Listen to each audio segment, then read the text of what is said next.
hospitals in Indonesia have been pushed to the brink as coronavirus infections surge. The Health Ministry has ordered an increase in beds for COVID-19 patients. Hospitals in Jakarta, the epicentre of the country's outbreak, are reporting occupancy rates of over 70% for beds in isolation and ICU wards. Saiful Bahri Ismail finds out what hospitals are doing to keep up. It has been a baptism of fire for Ukrida Hospital in West Jakarta. The semi-private hospital started operations in December last year. It was a much-needed addition to Jakarta's strained healthcare system amid a worsening pandemic. It was promptly appointed a COVID-19 referral hospital and started admitting only coronavirus patients a week after it opened its doors. The emergency department is classified as a COVID-19 red zone in the hospital. This means it's a high-risk area. This is the first point of entry when COVID-19 patients arrive in the hospital. Their conditions are assessed here before receiving further treatment. With coronavirus cases still surging in the Indonesian capital, the hospital has to beef up its capacity to meet the rising demand for beds for COVID-19 patients, and it has to do that fast. The hospital now has 105 beds set aside for coronavirus patients. It plans to increase that to 240 beds by the end of February.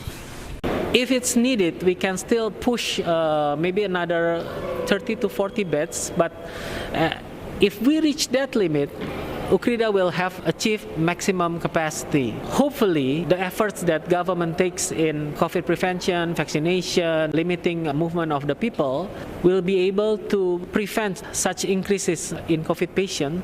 Because if we reach maximum capacity, it means the number of COVID patients has increased to such level beyond what we have predicted at the earlier planning of the hospital preparing for the COVID epidemic. The hospital is also hiring more healthcare workers to keep up. It's hoping to double its number of specialists, general practitioners and nurses in the coming weeks. Dr. Marshall has been on the front lines of the COVID-19 battle since the pandemic struck Indonesia last March. He urges hospitals to help healthcare workers manage their workload as the pandemic drags on with no end in sight. I try to limit my workload. That's the important thing.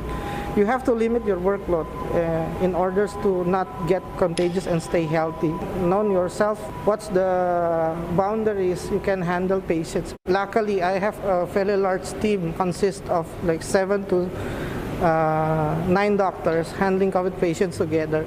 The Health Ministry says it has instructed hospitals, especially those in COVID-19 red zones, to increase the number of beds in isolation wards by 40%. It has also asked hospitals to increase the number of beds in ICU wards by 20%. But that may be easier said than done.